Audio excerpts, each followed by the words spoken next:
Anitha Pushpavanam Kuppusamy Viha YouTube channel அன்பர்கள் அனைவருக்குமே அன்பான வணக்கம். இன்றைக்கு இந்த பதிவில் ஆடிப்பூரம் எப்போது, வழிபாட்டிற்குரிய நேரம் என்ன, சிறப்புகள் என்ன என்கின்ற தகவல் எல்லாம் பார்க்க போகிறோம். அதற்கு முன்பாக இன்றைக்கு பிறந்தநாள் மற்றும் திருமண நாள் காண இருக்கின்ற அனைவருக்குமே என்னுடைய வாழ்த்துகள். உங்களுடைய வாழ்க்கையில் நீங்கள் அனைத்து நலங்களும் வளங்களும் கிடைக்கப்பெற்று நீடூழி வாழணும்னு நான் அம்மன் கிட்ட பிரார்த்திக்கிறேன். இந்த காணொளியை காண்கின்ற அனைவருக்குமே இந்த நாள் இனிய நாளாக அமையட்டும். ஆடிப்பூரம் மிகவும் விசேஷமான நாளாகும்.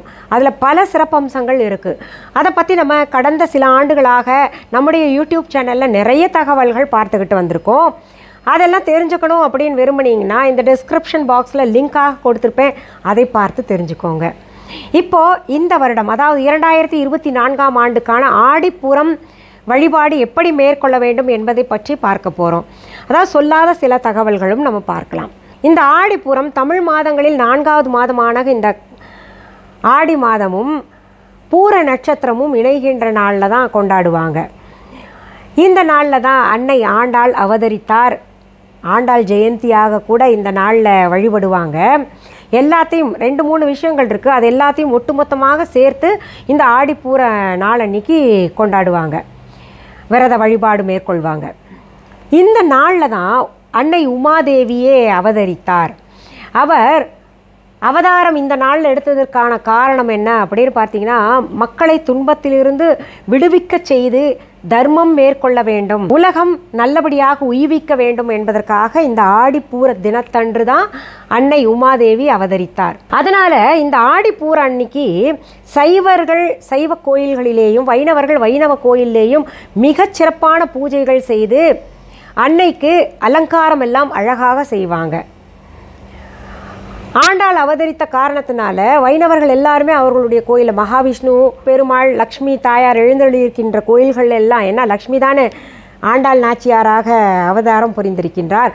அதனால் இந்த கோயில்கள் எல்லாம் பார்த்திங்கன்னா வெகு விமரிசையாக பூஜைகள் நடத்துவாங்க. இங்கே பார்த்திங்கன்னா பங்குனி உத்திரத்தப்போ சிவன் பார்வதி தேவிக்கு திருமணம் நடைபெற்று இந்த ஆடிப்பூரத்து நாளன்னைக்கு வளைகாப்பு நடத்துவதாக ஒரு ஐதீகம் இருக்கு இல்லையா. அதனால் வளையல் அலங்காரம் எல்லாம் செய்து அன்னைக்கு உமாதேவிக்கு பார்வதி தேவிக்கு அந்த ஆதிபராசக்திக்கு எல்லா அன்னை கோவில்களையும் வளையல் அலங்காரம் செய்து, அதுவும் கண்ணாடி வளையல் தான், அதை வச்சு தான் அலங்காரம் செய்வாங்க. அன்றைக்கு பார்த்திங்கன்னா நல்ல பட்டுப்புடவை அன்னைக்கு சாத்துவாங்க. நகைகளை எல்லாம் அணிவித்து மஞ்சள் காப்பு குங்கும காப்பு சந்தன காப்பு எல்லாம் வச்சு அலங்காரமே மிகவும் பிரம்மாண்டமாக இருக்கும். பார்க்கவே அன்னை ரொம்ப அழகாக இருப்பாங்க. இப்படி அம்பாளுடைய வளைகாப்பாக நம்ம எல்லாம் ஆடிப்பூர தினத்தை வழிபாடு செய்துக்கிட்டு வர்றோம். எப்படிங்க இது, அன்னை சூழ்கொண்டு இருக்கிறாரா, கர்ப்பமாக இருக்கின்றாரா அப்படின்னு கேட்டிங்கன்னா, இயற்கையோடு ஒப்பிட்டு பாருங்கள். இந்த ஆடி மாதத்தில் ஆரம்பத்திலேயே விதை விதைச்சிருவாங்க இந்த உழவர்கள் எல்லாம். அதுக்கப்புறம் நல்லா வளர்ந்து இந்த ஆடி பூரத்தப்போ நல்ல செழுமையாக இருக்கும். அந்த நெல் மணி இருக்கு இல்லையா, அந்த நெல்லை பார்த்துருப்பீங்க, முதல்ல வளரும்போது சப்பையாக இருக்கும், அப்புறம் போக போக உப்பிக்கிட்டே போகும் இல்லையா. இந்த ஆடிப்பூர சமயத்துலலாம் அது கர்ப்பமுற்ற ஒரு பெண் போல் அந்த நெல் மணியை தாங்கி கொண்டு இருக்குமா. அதனால்தான் இந்த இயற்கையே சூழ் கொண்ட காரணத்தினால அந்த அன்னை சூழ்கொண்டு இருக்கின்றாள். இந்த இயற்கையை போற்றும் விதமாக அந்த பராசக்திக்கு நம்ம என்ன பண்ணுறோம், வளையல் அலங்காரம் செய்த வளகாப்பு நடத்தி அழகு பார்க்குறோம். இயற்கைக்கு செய்வதற்கு பதிலாக இயற்கை தான் அந்த பராசக்தி இல்லையா, அவளுடைய அசைவிலே தான் ஒவ்வொன்றும் விளைந்து கொண்டிருக்கின்றது, ஒவ்வொன்றும் நடந்து கொண்டிருக்கின்றது. அதனால் அந்த அன்னைக்கு வளைகாப்பு நடத்தி நம்ம எல்லாம் அலங்காரம் செய்து, வீட்டிலும் ஆகட்டும் கோவிலிலும் ஆகட்டும் இந்த வளையல் அலங்காரம் செய்து வருகின்ற நம்ம வீட்டுக்கு வர்றவங்களுக்கு வளையல் வச்சு பிரசாதமாக கொடுப்போம். கோவிலுக்கும் இந்த வளையல் பிரசாதம் வாங்குவதற்காக கூட்டம் அலைமோதும். ஏன் இப்படி கூட்டம் அலைமோதுது அப்படின்னு பார்த்தோம்னா, அந்த வளையல் அம்மன் பிரசாதம் இருக்கு இல்லையா, அம்மனுக்கு மாலையாக சாத்தியிருக்காங்க இல்லையா, அந்த அம்மனுக்கு வளையல் அணிவிச்சிருக்காங்க இல்லையா, அதை வீட்டுக்கு கொண்டு அதை நாம் அணிந்து கொண்டால் வீட்டில் எல்லாமே சுபமாக நடைபெறும், மங்களகரமான விஷயங்களாகவே நடைபெறும் அப்படின்ற ஒரு எண்ணம் எல்லார்கிட்டையும் இருக்கும். அதுதான் புராண செய்திகள் எல்லாம் சொல்லுது. அதனால் அந்த அம்மனுடைய வளையல் பிரசாதம் வாங்குவதற்காக அன்றைக்கு கூட்டம் நிறையவே இருக்கும். அந்த முண்டி அடிச்சுக்கிட்டு போயிட்டு அந்த வளையலை வாங்கிட்டு அவங்க கையில் போட்டுக்கிட்டால் தான் திருப்தியாக இருக்கும். அப்போ ஒரு எண்ணம் மேலோங்கும், இனிமேல் நமக்கு எல்லாமே நல்லது தான் நடக்கும். நமக்கு வளையல் பிரசாதம் அம்மனுக்கு சாத்தினது, அம்மனை ஸ்பரிசித்த அந்த வளையல் நமக்கு கிடச்சிருச்சு அப்படின்ற ஒரு எண்ணம் நமக்கு மனசில் வரும். உண்மையிலேயே நம்ம எண்ணத்துக்கு ஏற்ற மாதிரி நமக்கு மாற்றங்கள், பல நல்ல மாற்றங்கள் ஏற்பட்டு நல்லாவே இருப்போம். இப்படி நம்ம வளையல் அலங்காரம் வீட்டிலேயும் அம்மனுக்கு செய்யலாம். ஏன்னா நிறைய பேர் இப்போ வீட்டிலே வழிபடுவதும் ஒரு வழக்கமாக கொண்டு விட்டு வர்றாங்க இல்லையா. கோவிலுக்கும் போய் பிரசாதம், அந்த வளையல் பிரசாதம் வாங்கிக்கணும். வீட்டிலேயும் நம்ம அம்மன் படங்கள், அம்மன் சிலைகள் இருந்ததுன்னா அவர்களுக்கு நாம் அணிகின்ற நம்முடைய சைஸ் என்னன்னு பார்த்துட்டு பொதுவாக இருக்கக்கூடிய சைஸு கூட வாங்கிக்கிட்டு அதில் மஞ்சள், பச்சை, சிகப்பு இந்த நிற வளையல்களை வாங்கி அம்மனுக்கு மாலையாக கோர்த்து அணிவிக்கலாம். அந்த படத்துக்கு மாலையாக கோர்த்து அணிவிக்கலாம். இல்லை அம்மன் சிலைகளுக்கு கைகளில் கூட மாட்டி விடலாம். இதில் பார்த்திங்கன்னா இப்போ சிட்டி கஜ்லு அப்படின்ற சின்ன சின்ன வளையல்கள், அம்மனுடைய சிலை சின்னதாக இருக்கும் இல்லையா, அப்போ சின்ன கை இருக்கும், இந்த விரலளவு தான் கை இருக்கும் இல்லையா, அதற்கேற்ற மாதிரி வளையலெல்லாம் மாட்டி விடுறது, அந்த வளையல் மாலையாக தொடுத்து அன்னைக்கு சாத்துறது. ஏன்னா அது சரியாக இருக்கும் அந்த சைஸு. பெரிய பெரிய வளையல் போட்டால் என்ன ஆகுதுன்னா முகத்தை மறைக்கும், எல்லாம் ஃபோட்டோவே மறைச்சிக்குது, இல்லை சிலையே மறைச்சிக்குதுன்னு இப்போ சிட்டி கஜ்லு அப்படின்னு அம்மன் ஆடிப்புற அலங்காரத்திற்காகவே, இது பார்த்திங்கன்னா ஆந்திர தேசத்தில் சிட்டி கஜ்லு ரொம்ப பிரபலம். அங்கே அம்மன் வழிபாட்டிற்கு, எல்லா வழிபாட்டிற்கும் அந்த வளையலை அணிவிப்பாங்க, அந்த வளையல் மாலையை அணிவிப்பாங்க. நம்ம வீஹா ஆன்லைனில் கூட இந்த சிட்டி கஜ்லு வளையல்கள் தனியாக உதிரியாக இருக்குது. அப்புறம் பார்த்திங்கன்னா மாலை கூட தொடுத்து நம்ம விற்பனைக்கு கொடுத்துக்கிட்டு இருக்கிறோம். இப்படி இதெல்லாம் வாங்கி கூட அம்மனுக்கு அலங்காரம் வீட்டிலேயே செய்து வழிபாட்டை மேற்கொள்வார்கள். இந்த வழிபாட்டில் விரதம் மேற்கொள்கிறவர்கள் கூட இருக்கிறாங்க. விரதமே எதுக்காகவே மேற்கொள்கிறோம்?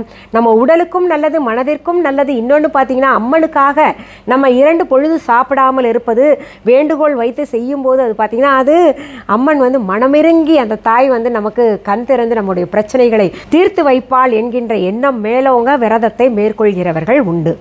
விரதம் மேற்கொண்டால் ரொம்பவே நல்லது. ஒரு சில நாள்களில் கிரகத்தின் கதிர்கள் நம்ம உடலை தாக்கும், அந்த தாக்கத்தை குறைப்பதற்காக நம்ம விரதம், அதாவது கம்மியாக சாப்பிட்டா ரொம்பவே நல்லது. விஞ்ஞானம் அது தான் சொல்லுது நமக்கு. ஆன்மீகம் நம்முடைய இந்து கலாச்சாரத்தில் பார்த்திங்கன்னா விஞ்ஞானமும் மெய்ஞானமும் ஒன்றோடு ஒன்று பின்னி பிணைஞ்சிருக்கு. இதனால அப்படின்னு பார்க்கும்போது இதுவும் சரி அதுவும் சரி, ரெண்டும் சேரும் பொழுது அப்பா ரொம்ப வியத்தகு விஷயங்கள் நிறையவே நமக்கு கிடச்சிருக்கு. அதனால் இந்த ஆடிப்பூரத்தன்னைக்கு விரதம் மேற்கொள்கிறவர்கள் விரதம் மேற்கொண்டு அன்னைகிட்ட பக்தியாக, தூய பக்தியாக இருந்து எந்த தீய எண்ணமும் எந்த தீய சிந்தனையும் இல்லாமல் நம்மை முழுமையாக ஒப்படைத்து வழிபாட்டை மேற்கொள்ளணும். இந்த வழிபாட்டிலே நாம் அன்னைக்கு என்ன கொடுக்கணும் அப்படின்னு பார்த்தீங்கன்னா வெண்பொங்கல், சக்கரை பொங்கல், பாயாசம், வடை, இல்லை அதிரசம், இந்த மாதிரி உங்களால் என்ன முடியுதோ அந்த பலகாரங்களை செய்யலாம். இல்லைன்னா பாலில் நாட்டு சக்கரை இல்லை கல்கண்டு போட்டு வைக்கலாம், பழங்கள் வைக்கலாம். அன்னம் எப்போவுமே பார்த்திங்கன்னா நம்ம வீட்டில் தினமுமே சாதாரணமாக சோறு சமைப்போம் இல்லையா, அந்த சோறில் நெய் ஊற்றி நாட்டு சக்கரை போட்டு அது ஏலக்காய் தட்டி போட்டு அதை கூட நம்ம பிரசாதமாக, அதாவது அன்னைக்கு நெய்வேத்தியமாக படைக்கலாம். இப்படி உங்களுக்கு என்ன தோணும், சித்திரான்னங்கள் இதெல்லாம் வந்து சுத்தமாக சமைத்து தூய்மையான மனதோடு நம்ம அன்னைக்கிட்ட சரணாகதி அடைஞ்சு வேண்டிக்கிட்டோம் அப்படின்னு வைங்களேன், அப்போது அந்த அன்னை வந்து நமக்கு நல்ல வாரி நம்ம கேட்கக்கூடிய வரங்களை தருவா. ஏற்கனவே அவள் மகிழ்ச்சியில் இருக்கா, அதுவும் சூழ்கொண்டு இருக்கின்றாள். அவளுக்கு வளையலெல்லாம் சாத்துறோம், அலங்காரம் பண்ணி பார்க்குறோம். இதையும் செய்யும்போது அந்த அவளுக்கான இந்த மாதத்தில் நமக்கு நிறையவே அள்ளி கொடுப்பாள் அந்த தாயார். இப்படி ஆடிப்பூர தினமான நாளில் நம்ம வேண்டிக்கணும். சரிம்மா எல்லாத்தையும் சொன்னீங்க, ஆடிப்பூர நாள் என்னைக்கு அப்படின்னு கேட்டிங்கன்னா இந்த மாதத்தில் 6ஆம் தேதி பூர நட்சத்திரம் மாலையில் 6:42 தொடங்குது, அதாவது சாயந்தர நேரத்தில். அது வந்து 7ஆம் தேதி இரவு 9:03 வரைக்கும் நீடிக்குது பூர நட்சத்திரம். இப்போது நம்ம நிறைய பதிவுகளில் பார்த்துருக்கோம், சூரிய உதய நாளிகை இருக்கு இல்லையா, அதை வைத்து நம்ம ஒவ்வொரு பண்டிகையும் வழிபாடும் செய்யணும் அப்படின்னு பார்த்தீங்கன்னா 7ஆம் தேதி வந்து முழுமையாக பூர நட்சத்திரம் இருக்குது, சூரிய உதய நாழிகை அந்த நாளில் வருது. அந்த ஆடிப்பூர நட்சத்திரம் வந்து சூரிய உதய நாளிகையில் இருக்கின்ற காரணத்தினால நம்ம 7ஆம் தேதி வந்து ஆடிப்பூர தினமாக கோவில்களில் அறிவித்தபடி பஞ்சாங்கத்தில் சொன்னபடி நம்ம வழிபாட்டை மேற்கொள்ளணும். அந்த நேரத்தை உங்களுக்கு நான் சொல்லும்போதே எழுத்து மூலமாக வரும், அதை பார்த்து தெரிஞ்சுக்கோங்க. 7ஆம் தேதி நம்ம ஆடிப்பூர தினமாக வழிபாடு செய்யும்போது அம்மனுக்கு நம்ம வீட்டில் சிலை இருந்தால் மஞ்சள் காப்பு, சந்தன காப்பு, இல்லை குங்கும காப்பு செய்து அழகு பார்க்கலாம், அம்மனை குளிர்விக்கலாம். அதெல்லாம் செய்ய முடியல அப்படின்னு நினைக்கிறவங்க என்ன பண்ணுங்கள், அதை அபிஷேகமாக, அதை கரைத்து அபிஷேகமாக கூட செய்யலாம். இப்போ நாங்கள் படம் வச்சு வழிபாடு செய்கிறோங்க, நாங்கள்லாம் என்ன பண்ணுறது அப்படின்னு கேட்டிங்கன்னா, நீங்கள் படத்தில் இதை வந்து பொட்டு வைக்கும்போது பயன்படுத்தி கொள்ளலாம். சந்தனம், மஞ்சள், குங்குமம் இது பயன்படுத்தி கொள்ளலாம். அப்படி இல்லைன்னா நீங்கள் அர்ச்சனைக்கு இந்த 3 பொருள்களையும் மாறி மாறி பயன்படுத்தி கொண்டு நீங்கள் எந்த தெய்வத்தை விரும்புகிறீங்களோ, இப்போ பார்த்தீங்கன்னா அந்த அன்னைக்கு இந்த அம்மனை தான் கும்பிடணும் அப்படின்றது சொல்ல முடியாது. ஏன்னா அன்றைக்கு உங்களுக்கு விருப்பமான இஷ்ட தெய்வம் அப்படின்னு ஒன்று அம்பாள் வச்சுருப்பாங்க, எல்லாத்துக்குமே இருக்கும். குலதெய்வம் கூட அம்பாளாக இருப்பாங்க. அப்படி இல்லைன்னா எல்லை அம்மன், நான் பக்கத்தில் இந்த கோயிலுக்கு அடிக்கடி போவேன், இந்த கோயிலுக்கு போய்ட்டு வந்தால் தான் எனக்கு திருப்தியாக இருக்குது, என்னோட அம்மன் எனக்கு முடிச்சு வச்சுருக்கா, அவள் குலதெய்வமே கிடையாது, இருந்தால் கூட இவள் எல்லாத்தையும் நடத்தி வைக்கிறா அப்படின்னு நினைக்கிறீங்கள, அந்த எல்லை தேவதையை கூட, அந்த எல்லை தெய்வத்தை கூட நம்ம வந்து கும்பிடலாம். அதனால் இது வந்து உங்கள் விருப்பப்படி நான் சொல்லிடுறேன், இந்த அம்மனை தான் கும்பிடணும், இந்த அம்மனை தான் கும்பிடணும் அப்படின்றது சொல்லாமல் இப்படி பொதுவாக ஒரு சிலருக்கு பார்த்திங்கன்னா மாரியம்மனை கும்பிட்டா ரொம்ப பிடிக்கும். ஒரு சிலருக்கு சமயபுரத்து மாரியம்மன், ஒரு சிலர் காளியம்மன் ரொம்ப சூட்டாவாங்க, ஒரு சிலருக்கு பார்த்திங்கன்னா துர்கை அம்மன் எனக்கெல்லாம் ரொம்ப பிடிக்கும், நல்லா கும்பிடுவேன். ஒரு சிலருக்கு வாராகி, ஒரு சிலருக்கு சரஸ்வதி தேவி, ஒரு சிலருக்கு மகாலட்சுமி தாயார், ஒரு சிலருக்கு ஆண்டாள், அந்த தாயாரை வழிபட்டால் கூட ரொம்ப நல்லா இருக்கிற மாதிரி இருக்கும். இப்படியெல்லாம் இருக்கும்போது உங்களுக்குரிய அம்மனை நீங்களே தேர்ந்தெடுத்துக்கிட்டு வழிபாட்டை செய்துக்கோங்க. இதில் ஆண்டாள் நாச்சியாரையும் எங்களுக்கு கும்பிடணுன்னு ஆசையாக இருக்குது அப்படின்னு நினைக்கிறவங்க ஆண்டாள் அம்மனுடைய படம் இருந்தாலும் இல்லை சிலை இருந்தாலும் அது வச்சுக்கிட்டு குலதெய்வ அதாவது முதல்ல பிள்ளையாரை கும்பிட்டு குலதெய்வத்தை வழிபட்டு அப்புறம் நம்ம வழிபாட்டை செய்து கொள்ளலாம். இப்படி நீங்கள் எந்த அம்மனை நீங்கள் வழிபடுறீங்களோ அந்த அம்மனுக்குரிய பாடல்கள் அல்லது அந்த அம்மனுக்குரிய நாமங்கள் சொல்லிக்கிட்டு நீங்கள் அர்ச்சனை செய்துக்கோங்க. அது பார்த்திங்கன்னா மஞ்சள் அர்ச்சனை, குங்கும அர்ச்சனை, சந்தன அர்ச்சனை, இந்த மாதிரி எந்த அர்ச்சனை வேணால் செய்து கொள்ளலாம். அதெல்லாம் நீங்கள் பிறகு உங்களுக்காக பயன்படுத்தி கொள்ளுங்கள். வீட்டுக்கு வர்றவங்களுக்கும் நீங்கள் வெத்தலை பாக்கு வச்சுட்டு அந்த அர்ச்சனை செய்த பொருள்களை வைத்து குங்குமம் வச்சு கொடுக்கலாம். மஞ்சள் குங்குமம் கட்டாயம் இடம்பெறுவது பெண்களுக்கு ரொம்ப நல்லது இல்லையா? அதில் வளையல் அணிவிச்சிருந்தீங்கன்னா வளையலும் வைத்து அன்றைக்கு வீட்டுக்கு நான் ஒரு பெண்மணியாவது கூப்பிட்டு நீங்கள் அதை கொடுத்தீங்கன்னா, தாம்பூலம் கொடுத்தீங்கன்னா ரொம்ப ரொம்ப சிறப்பு. இந்த தாம்பூல பையன்றது வந்து சின்ன கண்ணாடி வைப்பாங்க, மஞ்சள் குங்குமம் வைப்பாங்க, வளையல் வைப்பாங்க, அப்புறம் சீப்பு வைப்பாங்க. இதெல்லாம் வச்சுக்கிட்டு அப்புறம் வெத்தலை பாக்கு வச்சு ₹1 நாணயத்தையும் வச்சு இந்த தாம்பூலத்தை வச்சு கொடுப்பாங்க. அது போல் செய்ய முடியறவங்க செய்யுங்க. 1, 3, 5 இந்த மாதிரி ஒற்றை எண்ணிக்கை அடிப்படையில் நீங்கள் எத்தனை பேருக்கு வேணால் கொடுத்துக்கலாம். இது உங்கள் வசதியை பொறுத்தது. இந்த ஆண்டாள் நாச்சியாரை அன்றைக்கி வீட்டில் கும்பிடுறீங்க இல்லை கோயிலுக்கு போகிறீங்க அப்படின்னா திருப்பாவை அங்கே கோயிலில் உட்காந்து மனசுக்குள்ளே சொல்லிக்கோங்க, வீட்டிலையும் சொல்லிக்கலாம்.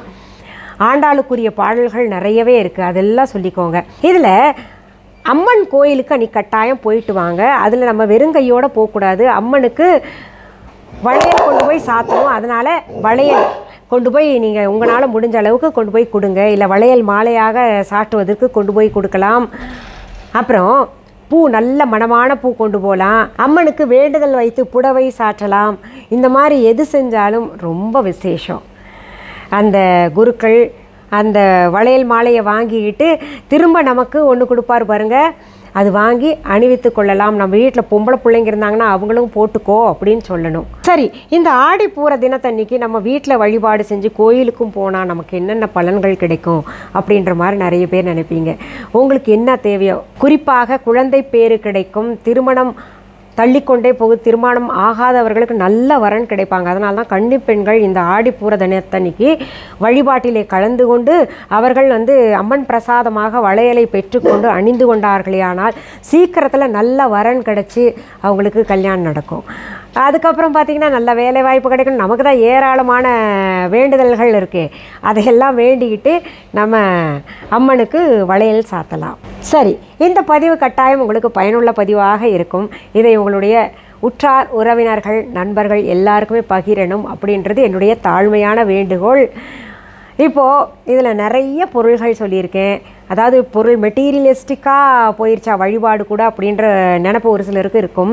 சில பொருள்கள் வந்து இப்போ வளையல் என்பதே ஒரு பொருள் தான் இல்லையா, அணிகலன்கள் என்பதும் ஒரு பொருள் தான், சேலை என்பதும் ஒரு பொருள் தான், மஞ்சள் குங்குமம் இப்படி எல்லாமே பார்த்திங்கன்னா பொருள்கள் தான். இந்த பொருள்கள் கொண்டு நம்ம இருக்கிறது அதுக்காக தான் இந்த படைப்பெல்லாம் வந்திருக்கு.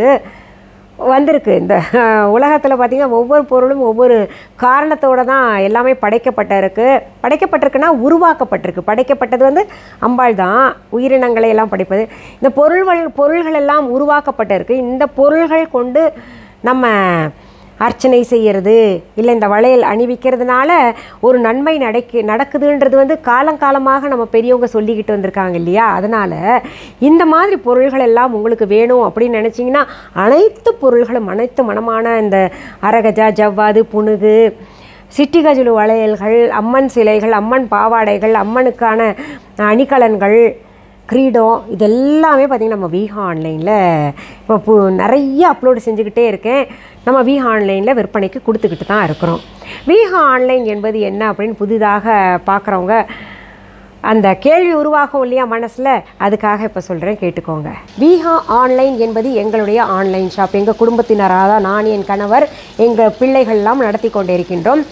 வீஹா.ஆன்லைன் என்கின்ற இ-காமர்ஸ் வெப்சைட்டையும் மற்றும் வீஹா ஆன்லைன் என்ற தம்ப்நெயிலில் கொடுக்கப்பட்டு இருக்கின்ற ஸ்பெல்லிங்கை நீங்கள் ப்ளே ஸ்டோர், ஆப் ஸ்டோரில் போய் டெக்ஸ்ட் பண்ணிங்கன்னா அங்கே எங்களுடைய வீஹா ஆன்லைன் ஷாப்பிங் ஆப்க்கான லிங்க் தரப்போம், உங்கள் கண்ணுக்கு தெரியும். அதை டவுன்லோடு வச்சுக்கோங்க. உங்கள் செல்லையே டவுன்லோடு செஞ்சு வச்சுக்கோங்க. என்ன பொருள் வாங்கணுன்னா ஈஸியாக வாங்கிக்கலாம். என்ன பொருள்கள் புதிதாக பார்க்கணும்னு நினைக்கிறீங்களோ அதையும் பார்த்து கொள்ளலாம்.